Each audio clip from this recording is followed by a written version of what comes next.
শীতলা অষ্টমী হলো হিন্দু ধর্মের একটি গুরুত্বপূর্ণ উৎসব যা দেবী শীতলার পূজা উপলক্ষে পালিত হয়।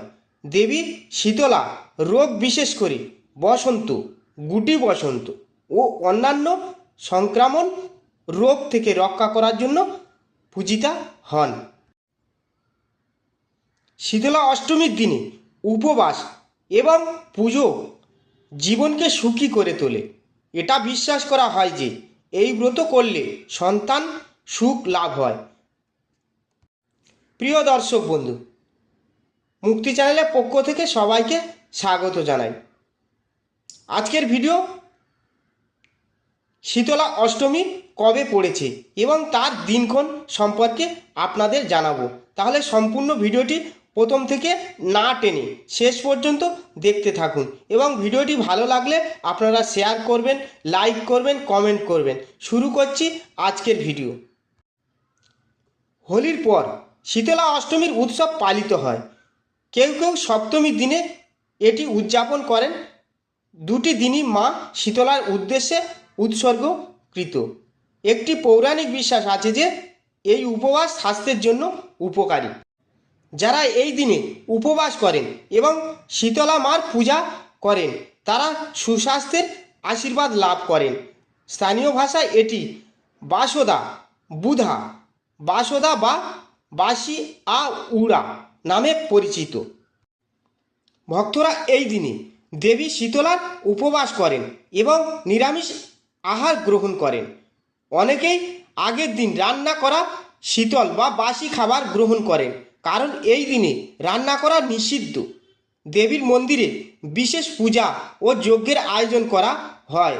কিছু স্থানে শীতলা মাতার যাত্রা বা শোভাযাত্রা বের করা হয়। গ্রামাঞ্চলে এই পুজো বিশেষভাবে জনপ্রিয়, কারণ দেবীকে মহামারী ও রোগবালাই থেকে রক্ষা করার প্রতীক হিসেবে দেখা হয়। ভারতবর্ষে পশ্চিমবঙ্গ, বিহার, ঝাড়খণ্ড, উত্তরপ্রদেশ, রাজস্থান, গুজরাট এবং বাংলাদেশের বিভিন্ন অঞ্চলে শীতলা অষ্টমী ধুমধাম করে পালিত হয়। চলুন জেনে নেওয়া যাক শীতলা অষ্টমী ও শীতলা সপ্তমী কবে পড়েছে। 2025 সালে 22শে মার্চ শীতলা অষ্টমী শুরু হচ্ছে। এটা বিশ্বাস করা হয় যে দেবী শীতলা গুটি বসন্ত, হাম ইত্যাদি রোগ নিয়ন্ত্রণ করেন এবং মানুষ এই রোগের প্রাদুর্ভাব থেকে রক্ষা পেতে তার পূজা করেন। চৈত্র মাসে কৃষ্ণপক্ষের অষ্টমী তিথি 2025 সালে 22শে মার্চ ভোর 4:23 শুরু হবে এবং পরের দিন অর্থাৎ 23শে মার্চ ভোর 5:23 শেষ হবে। শীতলা সপ্তমী। শীতলা সপ্তমী 2025 সালে 21শে মার্চ। এই দিনে পুজো শুভ সময় সকাল 6:21 শুরু এবং সন্ধ্যা 6:32 শেষ হবে। এখন প্রশ্ন হলো, এই পূজায় বাসি খাবার কেন খাওয়া হয়?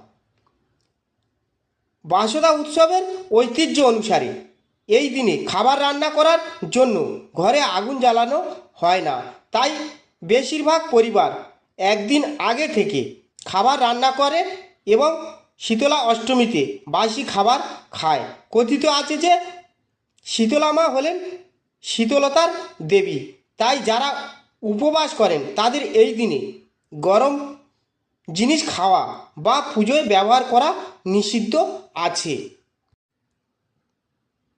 প্রিয় দর্শক বন্ধু, ভিডিওটি মন দিয়ে দেখার জন্য অনেক অনেক ধন্যবাদ। আমাদের এই ভিডিওটিকে একটি লাইক দিলে আর আমাদের এই ছোট্ট মুক্তি নামক চ্যানেলটিকে সাবস্ক্রাইব করে আমাদেরকে সাপোর্ট করলে আমরা নতুন নতুন ভিডিও আপলোড করার প্রেরণা পাব। আমাদের চ্যানেলটিকে সাবস্ক্রাইব করে আমাদের সাথে জুড়ে থাকুন এবং এরকম ভিডিও দেখতে থাকুন। ধন্যবাদ। জয় শীতলা মায়ের জয়।